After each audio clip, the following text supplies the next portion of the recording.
আমাদের এই যে সংবিধান, এই সংবিধানটি 1972 সালে হয়েছিল। 16ই ডিসেম্বর 1972 থেকে কার্যকর হয়। এই সংবিধানে এমন কিছু ধারা রয়েছে যেই ধারাগুলো বাংলাদেশের যে রাষ্ট্র এই মুহূর্তে এই রাষ্ট্রের কাঠামোর সাথে যায় না। যেমন একটি জাস্ট উদাহরণ দিই, বিগত 3 বছরে বাংলাদেশে যে ইলেকশন হয়েছে এটা শতভাগ স্বচ্ছ হয়েছিল না? আমরা তো জানি হাসিনা শতভাগ স্বচ্ছ ইলেকশন দিয়েছিল, এই জন্যই তো আমরা সবাই চুপ ছিলাম, তাই কিনা? এই সংবিধানে এরকম একটি ধারা ছিল যে ইলেকশনটি কোনো তত্ত্বাবধায়ক কিংবা এমন কোনো তৃতীয় বা নিরপেক্ষ যে অন্তর্বর্তীকালীন সরকার বা এমন কার মাধ্যমে হবে না, হবে কার? ক্ষমতাসীন সরকারের মাধ্যমে। যার ফল আমরা পরপর 3টি ইলেকশনে দেখেছি। আপনাদের কাছে একটি প্রশ্ন উত্তর আপনাদের দিতে হবে। এরকম দেশের সাথে, দেশের মানুষের সাথে, রাষ্ট্রের সাথে, রাষ্ট্রের স্বার্থের সাথে সাংঘর্ষিক সংবিধানের যে ধারাগুলো রয়েছে এবং সংবিধানের যে বিষয়গুলো রয়েছে সেগুলো পরিবর্তন করা উচিত কিনা?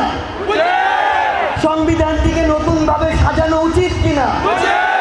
সেই জায়গায় আমরা অন্তর্বর্তীকালীন সরকার একটি জিনিস স্পষ্ট করে বলতে চাই, সরকার যেন তাদের জায়গা থেকে এই কাজটি অবশ্যই করে। আপনি যদি চান যে যোগ্য মানুষগুলো, মেধাবী মানুষগুলো দেশের কার্যক্রম পরিচালনায় যান, আপনি যদি চান দেশের তরুণ প্রজন্ম এবং ওই শিক্ষিত জেনারেশনটি ওই সংসদে গিয়ে আপনার জন্য পলিসি নির্ধারণ করুক, তাহলে হয় আপনাকে রাজনীতিবিদ হতে হবে, না হয় আপনাকে রাজনৈতিকভাবে সচেতন হয়ে উঠতে হবে। কারণ দিন শেষে রাজনীতির বাইরে কিছুই নাই। একটি জিনিস আপনাদের খুব ভালো করে মনে রাখতে হবে, এই যে আমাদের রাজনীতিবিদরা, তাদের অধিকাংশদের দ্বারাই আমরা দেখি এটি হচ্ছে ওইটি হচ্ছে। আপনি একটি জিনিস লক্ষ্য করুন, আমরা জানি কিছু পুলিশ এমন কিছু কাজ করেছে যেটি তার ইথিক্সের সাথে, তার ওই যে বাহিনী তার সাথে যায় না, কিন্তু এটিও তো সত্য যে তাদের অধিকাংশকে বাধ্য করেছে ওই ফ্যাসিস্ট হাসিনা এই প্রত্যেকটি কাজ করার জন্য।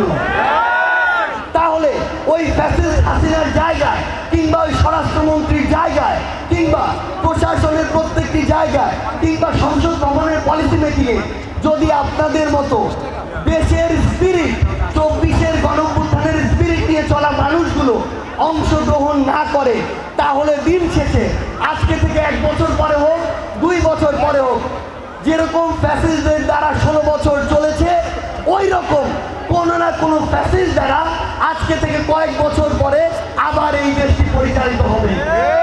আপনারা কি এটা চান? আপনারা কি এটা চান?